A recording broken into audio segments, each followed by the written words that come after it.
Si Gabriel ay isang 22 years old na estudyanteng nagmula sa probinsya.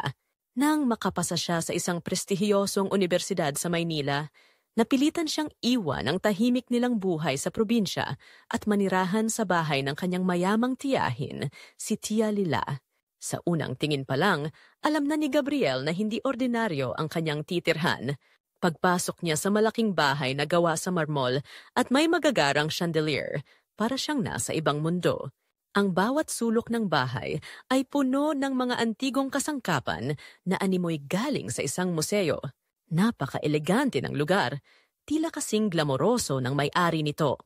Biglang bumukas ang malaking pintuan at bumungad si Tia Lila. Parang eksena sa pelikula ang kanyang pagpasok. Suot ang isang pulang silk robe na perpektong bumagay sa kanyang maputing balat at perlas na hikaw. Ang kanyang buhok ay nakaayos nang parang hindi man lang nagmadali. Ang kanyang sapatos ay kulay pilak na kumikislap sa bawat hakbang. Gabriel, ang tagal kitang hinintay. Ang binata mo na, ani Lila, habang malambing na niyakap ang pamangkin. Ang kanyang halimuyak na pabango ay tila sumanib sa malamig na simoy ng aircon. Nakaramdam si Gabriel ng bahagyang pagkailang habang ramdam ang init ng kanyang yakap. Hindi maipaliwanag ni Gabriel ang pagkakailang, ngunit ramdam niya ang kapangyarihang dala ng presensya ni Laila. Salamat po Tia, sagot niya, pinilit maging magalang. Ngunit hindi niya maiwasang mapansin ang kakaibang alindog ng kanyang tiyahin. Ang kanyang kilos, boses, at bawat ngiti ay parang may iniimbitang lihim na hindi niya mawari. Pagkatapos ng mabilis na tour sa bahay, dinala siya ni Laila sa kanyang magiging kwarto. Dito ka muna titira habang nag-aaral ka. Alam kong mahirap mag-adjust sa buhay Maynila, pero huwag kang mag-alala. Ako na ang bahala sa iyo, wika ni Laila habang binubuksan ang pintuan ng kwarto. Ang kwarto ay mas malaki pa kaysa sa buong bahay nila sa probinsya. May queen-sized bed na may mamahaling duvet, flat-screen TV, at isang malawak na bintanang tanaw ang mga ilaw ng lungsod. May makinis na sahig na kahoy at isang carpet na kulay cream na halos sumasakop sa buong kwarto. Ngunit may isang bagay na tila kakaiba. Napansin ni Gabriel ang isang pintuan na nakalock. Simple, ngunit may mabigat na aura. Ano po ang nasa likod ng pintuang yan? Tanong ni Gabriel. Saglit na tumigil si Leila, tila nag-iisip bago ngumiti ng bahagya. Wala. Mga lumang gamit lang. Huwag mo nang intindihin iyan. Ngunit habang sinasabi niya ito, may bahagyang lamig sa kanyang boses at parang may kung anong alalahanin sa kanyang mga mata. Si Gabriel ay natigilan, ngunit hindi na nagtanong pa. Sa kanyang isip, bakit parang may itinatago si Tia? Kinabukasan, habang kumakain sila ng almusal sa maaliwalas na dining room, napansin ni Gabriel kung paano tumingin ang mga kasambahay kay Leila. May halo itong respeto at takot. Ang dining table ay gawa sa kahoy na nara at nakalatag dito ang magagarang pinggan at mga pagkaing masarap tingnan. Si Lila naman ay tila sanay na sa atensyon, habang ang kanyang baso ng kape ay hawak niya na parang aksesorya sa isang litrato. Gabriel, balita ko malaki ang ambisyon mo. Anong kurso nga ulit ang kinuha mo? Tanong ni Laila habang sinasandok ang scrambled eggs mula sa kristal na lalagyan. Engineering po, Tia, sagot ni Gabriel. Gusto ko pong makatulong kay nanay at tatay sa probinsya. Tumawa ng bahagya si Lila. Napakabuti mo talaga. Alam mo, kung ako ang nasa posisyon mo noon, siguro hindi ko kayang magsakripisyo ng ganyan. Ngunit habang sinasabi niya ito, tila may anino ng lungkot sa kanyang mga mata. Si Gabriel ay napaisip, ano kaya ang nakaraan ni Lila? Bakit siya tila puno ng misteryo? Pagkatapos ng klase isang hapon, umuwi si Gabriel ng mas maaga kaysa sa inaasahan. Tahimik ang bahay at narinig niya ang malamyos na boses ni Lila mula sa kanyang opisina. Ang mga kurtina ay bahagyang nakatakip at ang liwanag ng araw ay nagbigay ng madilim na anino sa loob. Nakasara ang pintuan, ngunit ang tono ng kanyang pagsasalita ay tila malayo sa karaniwang mapaglaro at masayahing Tia Lila. Oh, mahal. Alam kong delikado, pero kailangan ko itong gawin. Alam mo namang ito lang ang paraan para mabuhay ako ng ganito. Sabi ni Lila, mababa ang boses at puno ng emosyon. Napatigil si Gabriel sa paglalakad. Mahal, sino kaya ang kausap ni Tia Lila? Hindi niya maalis sa isip ang posibilidad na may lihim na relasyon si Lila. Dahan-dahan siyang lumayo upang hindi marinig, ngunit ang kakaibang damdamin ay nanatili sa kanyang dibdib. Habang tumatagal, napansin ni Gabriel ang mga maliliit na bagay na nagdagdag sa misteryo ni Layla. Madalas itong nakatanggap ng magagarang regalo, mga kahon ng mamahaling sapatos o alahas, ngunit wala itong binabanggit kung sino ang nagbibigay. Ang sala ay palaging maayos, na parang laging handa para sa mga bisita. Mahilig din itong mag-ayos kahit nasa bahay lang at tila laging handang humarap sa kamera. Kapag nagtatanong si Gabriel, lagi lamang itong ngumingiti at sinasabing, importante ang maganda ang itsura, kahit kailan. Isang gabi, habang nanonood sila ng pelikula sa sala, biglang tumingin si Lila kay Gabriel. Alam mo, Gabriel, ikaw ang pinakagwapong pamangkin ko, biro ni Lila. Sigurado ako, marami kang magiging fans dito sa Maynila. Napatawa si Gabriel, ngunit ramdam niya ang init sa kanyang mukha. Naku, Tia, biro niyo naman po ako. Wala pong interesado sa akin. Lumapit ng bahagya si Lila, ang kanyang mga mata ay tila naglalaro. Huwag kang ganyan. Kung hindi ka nila papansinin, baka ako pa ang maging unang tagahanga mo. Ang tono niya ay mapaglaro, ngunit may halong seryosong lambing. Hindi makapagsalita si Gabriel at tumingin na lang sa telebisyon, pilit iniwasan ang tingin ng tiyahin. Ngunit sa likod ng kanyang isip, naramdaman niya ang kakaibang init na bumabalot sa kanya. Habang lumilipas ang mga araw, mas lalong nagiging malinaw na si Tia Lila ay hindi basta-basta. Ang kanyang kagandahan at karisma ay tila isang lambat na dahan-dahang bumabalot kay Gabriel. Ngunit sa kabila ng kanyang pagkamangha, hindi niya maiwasang magtanong, ano pa kaya ang mga lihim na tinatago ng aking tiya? Sa isang sulok ng bahay na tila napakaaliwalas ngunit puno ng anino, nagsisimula ng mahulog si Gabriel sa isang mundo ng hiwaga at tukso na hindi niya inaasahang papasukan niya. Hindi maalis ni Gabriel sa isip ang kakaibang presensya ni Tia Lila. Sa bawat araw na dumadaan, mas lalong lumalalim ang kanyang pag-usisa. Ang tila walang kapantay na alindog ni Lila at ang kanyang misteryosong kilos ay parang lambat na dahan-dahang bumabalot kay Gabriel. Isang hapon, habang nagkakape si Gabriel sa isang maliit na kafe malapit sa universidad, tumambay ang isa niyang kaibigang si Marco. Ang dalawa ay matagal nang magkaibigan at walang lihiman. Ngunit sa pagkakataong ito, nagulat si Gabriel nang buksan ni Marco ang isang paksa na hindi niya inaasahan.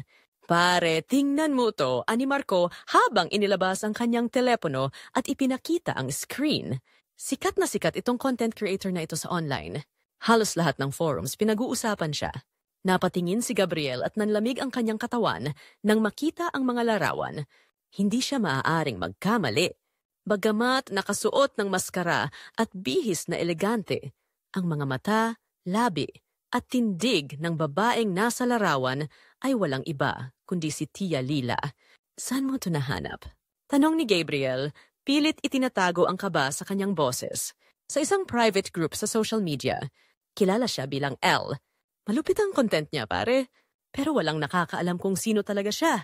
Tumawa si Marco ng bahagya. May pagka-intriguing, di ba? Hindi na sumagot si Gabriel. Pilit niyang binaliwala ang sinasabi ni Marco, ngunit ang kanyang isipan ay gulong-gulo. Bakit ito ginagawa ni Tia? At paano niya ito nalalaman kung walang ibang may alam? Kinagabihan, hindi makatulog si Gabriel. Ang mga imahe sa telepono ni Marco ay paulit-ulit na bumabalik sa kanyang isipan. Kahit anong pilit niyang alisin ang iniisip, para bang mas lalo lang siyang naaakit na alamin ang katotohanan.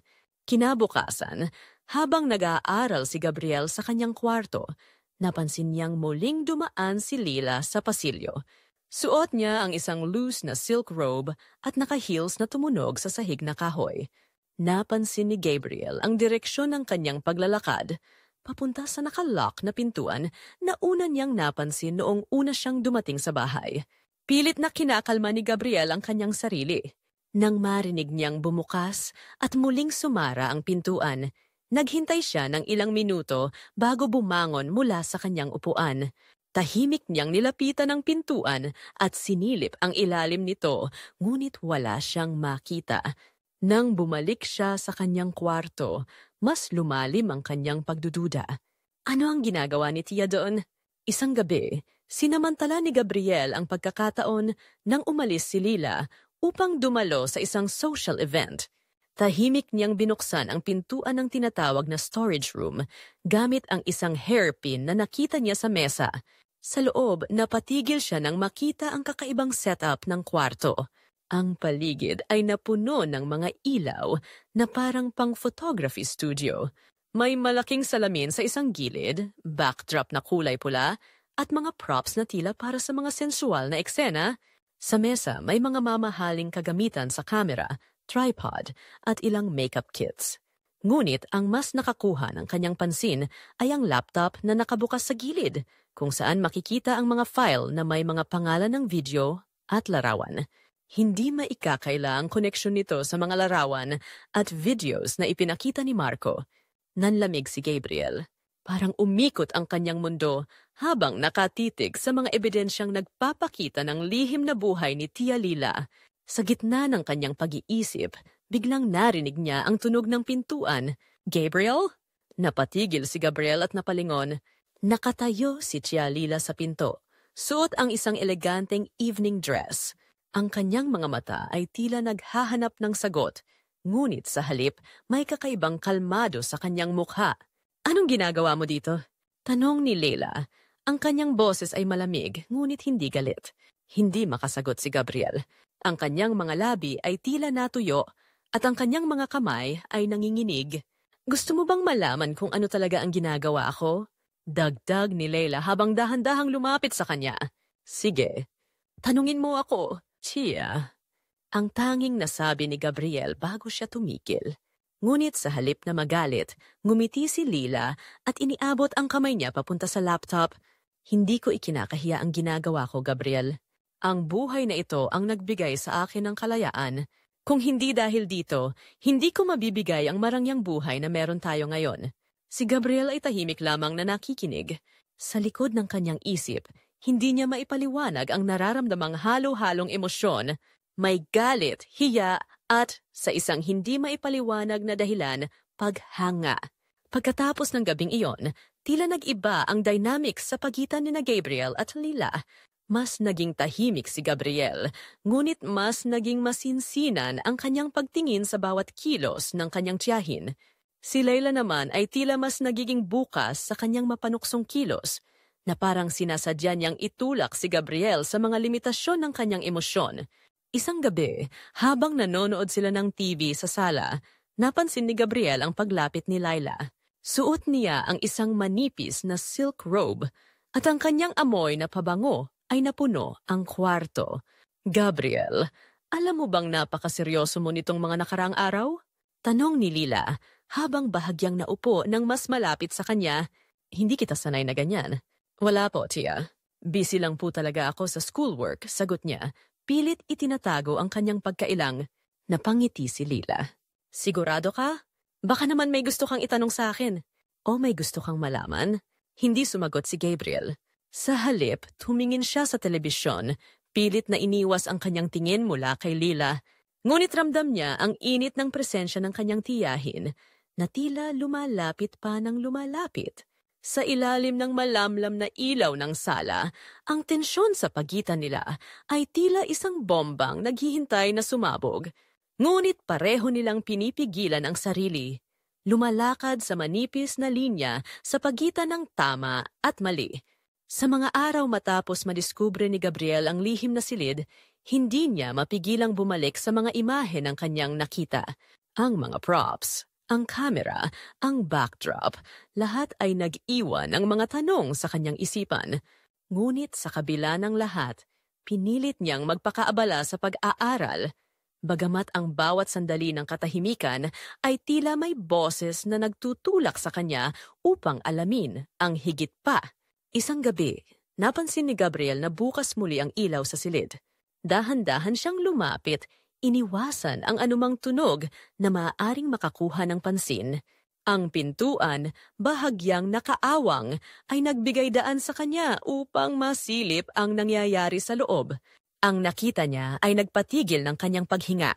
Si Lila, suot ang isang fitted na red satin gown, ay nakatayo sa harap ng kamera. Ang backdrop ay isang nakakaakit na kulay ginto na nagbigay liwanag sa kanyang alindog. Ang kanyang mga kilos ay banayad ngunit puno ng kumpiyansa. Sa bawat galaw ng kanyang kamay at ngiti, ramdam ang kontrol niya sa bawat eksena. Sa isang sandali, itinapon niya ang isang pabirong sulyap sa kamera na parang alam niyang may nanonood. Hindi na kayanan ni Gabriel ang init na sumiklab sa kanyang dibdib. Gusto niyang lumayo, ngunit ang kanyang mga paa ay tila naipit sa sahig.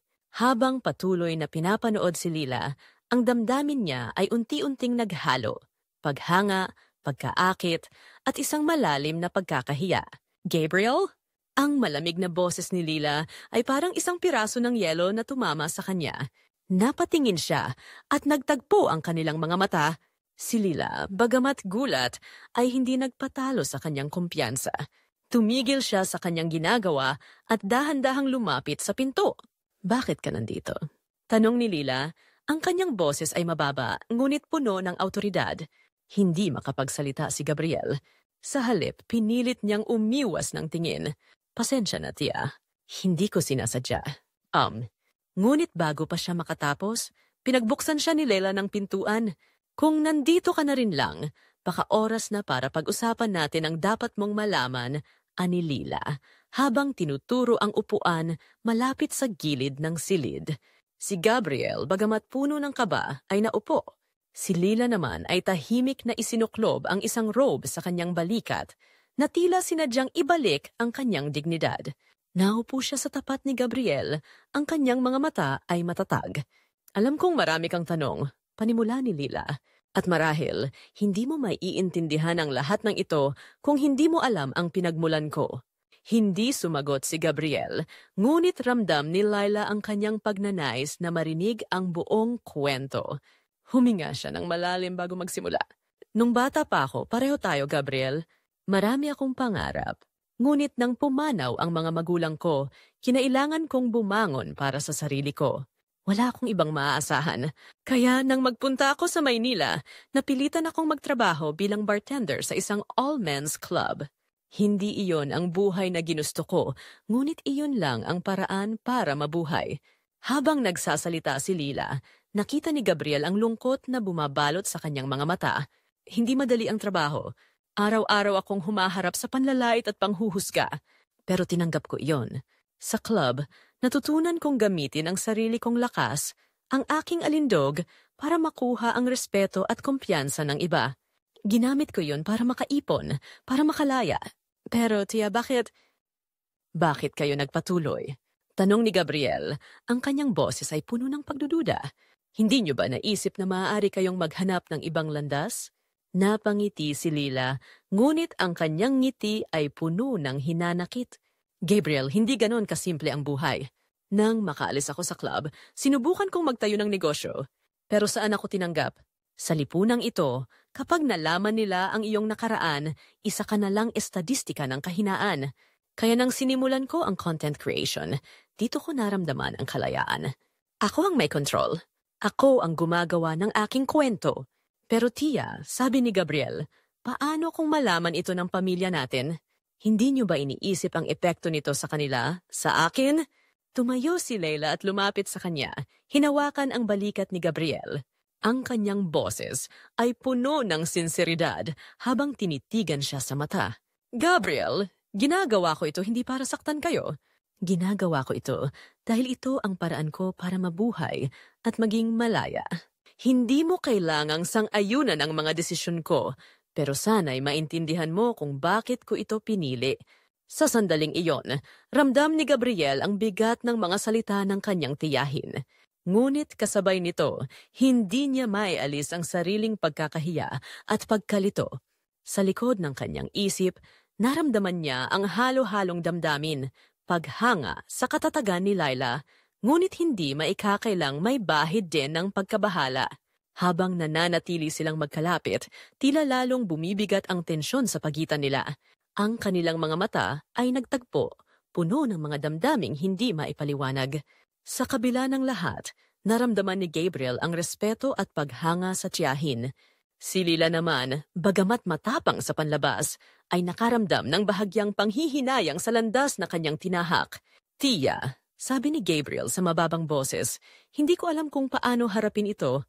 Hindi ko alam kung ano ang dapat kong isipin." Ngumiti si Lila, ngunit sa pagkakataong ito, ang kanyang ngiti ay puno ng lambing. "Hindi mo kailangang maintindihan ang lahat ngayon, Gabriel. Ang mahalaga, alam mo na ang buong kwento. Sana, kahit papaano, makita mo na ang desisyon ko ay hindi tungkol sa kahinaan, kundi tungkol sa pagbangon." Tumalikod si Layla at dahan-dahang isinara ang pintuan. Iniwan si Gabriel sa silid na puno ng mga alaala at lihim. Sa kanyang puso, nagsimula siyang makaramdam ng isang kakaibang respeto para sa tiyahin. Isang respeto na halo-halong damdamin ng paghanga at pagkabalisa. Ngunit alam niyang ang relasyon nila ay nagbago magpakailanman. Simula nang makita ni Gabriel si Layla sa akto, hindi na niya magawang itanggi ang damdaming bumabalot sa kanya. Ang kanyang mundo ay tila binalot ng magkasalungat na damdamin, pagnanasa at hiya, paghanga at galit. Sa bawat sandaling magkasama sila, ramdam niya ang tensyon sa pagitan nila. Ngunit sa kabila nito, hindi niya magawang lumayo. Isang gabi, habang nananatili si Gabriel sa kanyang kwarto, nakarinig siya ng mahihinang pagkatok sa kanyang pinto. Binuksan niya ito at tumambad si Layla, nakasuot ng isang simpleng silk robe. Ngunit ang kanyang kagandahan ay walang kapantay. "Gabriel, pwede ba tayong mag-usap?" Tanong ni Lila. Ang kanyang boses ay malambing, ngunit may halong kaba. "Oo naman, tiya. Ano po ang kailangan niyo?" Sagot ni Gabriel. Pilit pinipigilan ang sariling titigan si Lila ng matagal.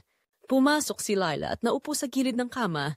"Gabriel, alam kong mahirap para sa iyo ang lahat ng nangyayari. Hindi ko alam kung paano kita mapapakalma o mapapaintindi, pero gusto kong malaman mo na hindi kita gustong mailang sa akin."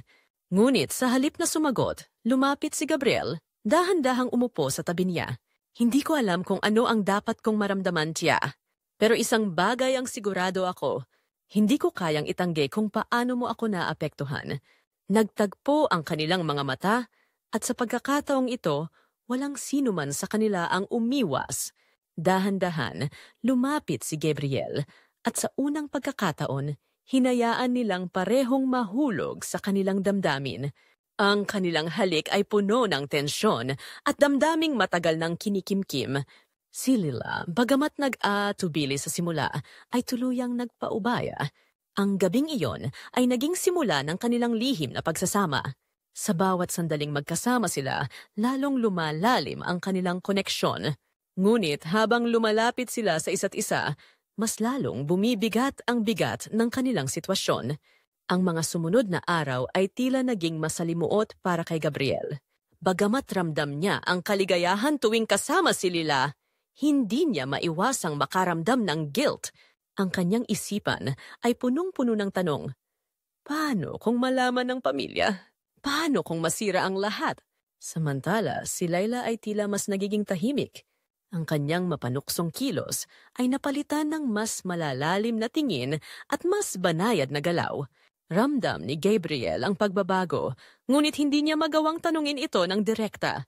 Isang umaga, habang kumakain sila ng almusal, napansin ni Gabriel ang pagbabago sa kilos ni Lila. "Tiya, ayos lang po ba kayo?"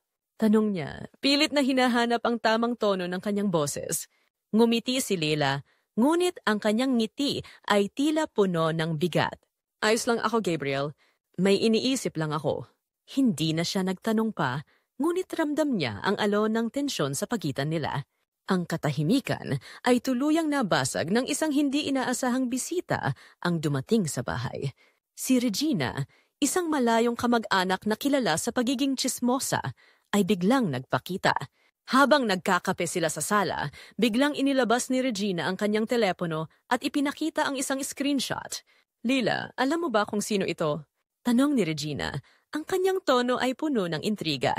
Napatigil si Leila, ngunit hindi niya ipinakita ang kanyang pagkagulat. Saan mo nakuha yan, Regina? Tanong niya, pilit na pinanatili ang kalmado ng kanyang boses. Nakikita ko yan sa social media. Sikat na sikat itong L, pero bakit parang kamukha mo? Tanong ni Regina. Ang kanyang mga mata ay nag-aapoy sa chismis. Hindi makapagsalita si Gabriel. Ramdam niya ang bigat ng sitwasyon. Ngunit bago pa makasagot si Lila, tumayo si Gabriel at kinuha ang telepono mula kay Regina. Wala kang karapatang husgahan si Tia, maring sabi ni Gabriel. Kung ano man ang nakaraan niya, hindi iyon nagbibigay sa iyo ng karapatang manira. Nagulat si Regina, ngunit bago pa siya makasagot, tumayo si Lila. Regina, kung nandito ka para husgahan ako, mas mabuting umalis ka na, sabi niya. Ang kanyang tono ay matapang ngunit puno ng dignidad. Nang umalis si Regina, si Gabriel at Lila ay nanatiling tahimik sa sala. Si Gabriel, bagamat galit, ay pilit na pinapakalma ang sarili. Si Lila naman, sa kabila ng kanyang tapang kanina, ay tila natunaw. Tia, hindi ko hahayaan na masaktan ka ng kahit sino, sabi ni Gabriel. Ang kanyang boses ay puno ng sinseridad. Salamat, Gabriel, sagot ni Lila. Ngunit sa likod ng kanyang ngiti, alam niyang hindi pa tapos ang problema. Sa gabing iyon, nag-usap silang muli. Si Gabriel, bagamat puno ng pagdududa, ay nagtanong sa kanyang tiyahin, Tia, bakit mo ito ginagawa? Alam kong sinabi mo na ang dahilan, pero gusto kong maintindihan kung bakit mo patuloy na pinipili ang ganitong landas. Gabriel, hindi ko alam kung paano ito ipapaliwanag nang hindi mo ako husgahan. Pero sa bawat desisyon ko, ang iniisip ko lang ay kung paano ako mabubuhay ng malaya. Hindi ito madali, pero ito ang paraan ko para maipakita na kaya kong kontrolin ang sarili kong buhay, sagot ni Lila. Ang kanyang boses ay puno ng sinseridad. Pero Tia, paano kung masira ang lahat dahil dito? Tanong ni Gabriel. Ang kanyang boses ay halos pabulong. Lumapit si Lila at hinawakan ang kanyang kamay. Gabriel, minsan kailangan mong tanggapin na hindi lahat ng tao ay maiintindihan ka. Ang mahalaga, alam mo sa sarili mo kung sino ka at kung bakit mo ginagawa ang mga desisyon mo. Sa gabing iyon, bagamat puno ng tensyon at hindi maipaliwanag na damdamin, natutunan nilang tanggapin ang bawat isa. Si Gabriel, sa kabila ng kanyang sariling pagkalito, ay nagsimulang maintindihan ang lalim ng pinanggagalingan ni Lila. Si Lila naman, sa kabila ng kanyang tapang, ay nakita ang kahalagahan ng pagkakaroon ng taong handang intindihin siya. Sa gitna ng mga pagsubok na ito, nagsimula silang magtulungan upang protektahan ang isa't isa. Si Gabriel, sa kabila ng sariling alalahanin, ay nagdesisyon na panatilihin ang lihim ni Lila. Alam niyang ang koneksyon nila, gaano man ito kagulo, ay nagbigay ng kakaibang lakas sa kanila pareho. Ang kapayapaan ng bahay ay nabasag nang dumating ang isang grupo ng mga kamag-anak. Kasama si Regina, nagdala sila ng mga dokumento at mabibigat na bintang laban kay Lila. Ang kanilang mga mukha ay puno ng galit at ang bawat salita ay parang sibat na tumatama kay Lila. Lila, ang ginagawa mo ay nakakahiya. Hindi lang sa pamilya natin, kundi sa buong angkan. Sigaw ni Tita Rosario, ang pinakamatanda sa kanila. Hindi ko kayang manahimik na lang. Kung hindi mo titigilan ang kababuyan mo, isasampa namin ito sa korte. Huwag kang umasa na tatanggapin ka pa namin sa pamilya, dagdag ni Regina. Ang kanyang mga mata ay nag-aapoy sa galit. Si Lila ay nanatiling nakatayo sa gitna ng sala. Ang kanyang postura ay matatag. Ngunit ang kanyang mga mata ay puno ng sakit. Hindi siya tumugon agad, ngunit halata sa kanyang mukha ang bigat ng sitwasyon. Si Gabriel, na tahimik na nakatayo sa gilid, ay biglang sumabog. Tama na, sigaw niya na ikinagulat ng lahat. Wala kayong karapatang husgahan si Tia Lila. Hindi niyo alam kung ano ang pinagdaanan niya para makarating dito. Ang mga kamag-anak ay nagkatinginan, ngunit si Rosario ay hindi nagpatinag. Gabriel, hindi mo naintindihan. Ang ginagawa niya ay kahihiyan sa ating lahat. Hindi mo ba iniisip ang epekto nito? Ang iniisip ko ay kung paano niyo siya trinatrato. Kung talagang mahalaga kayo bilang pamilya, bakit niyo siya dinadala sa ganitong sitwasyon? Hindi ba dapat suportahan niyo siya? Sagot ni Gabriel, ang kanyang boses ay puno ng emosyon. Habang nagsasalita si Gabriel, naalala niya ang mga tahimik na sandali nilang magkasama ni Lila, ang mga tingin na puno ng pangunawa at ang koneksyong hindi niya maipaliwanag. Ramdam niya ang bigat ng sitwasyon, ngunit hindi niya kayang pabayaan si Lila sa ganitong kalagayan. Pagkatapos ng mahabang diskusyon, umalis ang mga kamag-anak, ngunit hindi bago magbanta. Lila, bibigyan ka namin ng pagkakataong itigil ito. Kung hindi, asahan mong hindi ka na namin kikilalanin bilang pamilya, sabi ni Rosario bago tuluyang lumabas ng bahay. Ang bahay ay muling tahimik, ngunit ang tensyon ay nananatili. Si Lila, na kanina ay matatag, ay biglang naupo sa sofa. Ang kanyang mga kamay ay nanginginig. Gabriel, hindi ko alam kung hanggang kailan ko pa kaya ito, sabi ni Lila. Ang kanyang boses ay basag. Lumapit si Gabriel at naupo sa tabi niya. Tia, hindi kita iiwan. Kahit anong mangyari, nandito ako. Ngunit sa loob ni Lila, alam niyang ang sitwasyon nila ay hindi maaaring magpatuloy. Ang relasyon nila ay isang lihim na hindi maaaring lumabas, at ang banta ng pamilya ay masyadong mabigat para baliwalain. Sa kanyang isip, naalala niya ang araw na nagsimula ang lahat, ang mga titig ni Gabriel na puno ng tanong, at ang paraan niyang piniling manatiling tahimik kahit alam niyang mali. Kinabukasan, nagising si Gabriel at napansin niyang ang bahay ay tila kakaiba ang katahimikan. Nang bumaba siya sa sala, nakita niyang nakaimpake na ang mga gamit ni Layla. Ang kanyang puso ay biglang bumigat. Tia, ano ang ibig sabihin nito? Tanong niya. Ang kanyang boses ay nanginginig. Lumingon si Lila sa kanya. Ang kanyang mga mata ay puno ng lungkot. Gabriel, hindi ko kayang dalhin ka sa sitwasyong ito. Ang pamilya natin, ang buhay natin, masisira kung magpapatuloy ito. Kailangan nating maghiwalay. Hindi, Tia. Hindi ko hahayaan na umalis ka. Hindi ito tama, sagot ni Gabriel, pilit na pinipigilan ang kanyang emosyon. Ngunit si Lila ay lumapit sa kanya at hinawakan ang kanyang mukha. Gabriel, minsan ang pagmamahal ay nangangahulugan ng pagbitaw. Oh, mahal kita, pero kailangan nating harapin ang katotohanan. Ang relasyong ito, hindi ito tama. Ang kanilang mga mata ay nagtagpo at sa sandaling iyon, ramdam nila ang bigat ng kanilang damdamin. Ngunit alam nilang pareho na ang desisyon ay hindi maiiwasan. Habang tinitingnan ni Gabriel si Layla, nakita niya ang isang taong malakas ngunit nasasaktan, isang taong handang magsakripisyo para sa kanilang dalawa. Sa huling araw ni Gabriel sa bahay, tahimik silang magkasama sa veranda, pinapanood ang paglubog ng araw. Wala nang salitang kailangang sabihin, ngunit ramdam nila ang bigat ng paparating na paghihiwalay. Gabriel, gusto kong tandaan mo na ang bawat desisyon ko ay hindi para saktan ka, kundi para protektahan ka, sabi ni Layla. Ang kanyang boses ay puno ng sinseridad. Tia, hindi ko makakalimutan ang lahat ng itinuro mo sa akin. Mahal kita, at palaging may bahagi ng puso ko na para sa iyo, sagot ni Gabriel. Ang kanyang boses ay mababa ngunit puno ng emosyon. Habang lumalapit ang gabi, ramdam nila ang bigat ng kanilang desisyon. Nagyakap sila ng mahigpit, tila walang gustong bumitaw. Ngunit sa kanilang mga puso, alam nilang iyon ang tamang gawin. Habang umaalis si Gabriel, iniisip niya ang lahat ng alaala sa bahay na iyon. Ang mga tawanan, ang tahimik na sandali, at ang koneksyong hindi kailanman maipapaliwanag. Sa bawat hakbang, ramdam niya ang bigat ng kanyang emosyon, ngunit pinilit niyang magpatuloy. Si Lila, na iwang mag-isa sa veranda, ay tahimik na nakatingin sa kalangitan. Ang kanyang mga mata ay puno ng luha, ngunit ang kanyang mukha ay nanatiling matatag.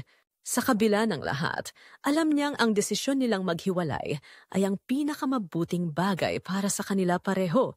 Ngunit habang nakatitig siya sa mga bituin sa langit, naalala niya ang mga sandaling kasama si Gabriel. Hindi niya mapigilang itanong, paano kung iba ang naging desisyon namin? Sa tanong na yon, naiwan ang kwento ng kanilang pagmamahalan. Hindi natapos, ngunit iniwan sa hangin, naghihintay ng kasagutan. Ang kanilang kwento ay nag-iwan ng bakas na hindi mabubura, Isang alaalang mananatili sa kanilang mga puso magpakailanman. Sa bawat bituin na nagningning sa kalangitan, tila may paalala ng pagmamahal na hindi kailanman nawala. Ngunit kailanman ay hindi rin nagkaroon ng pagkakataon. The End.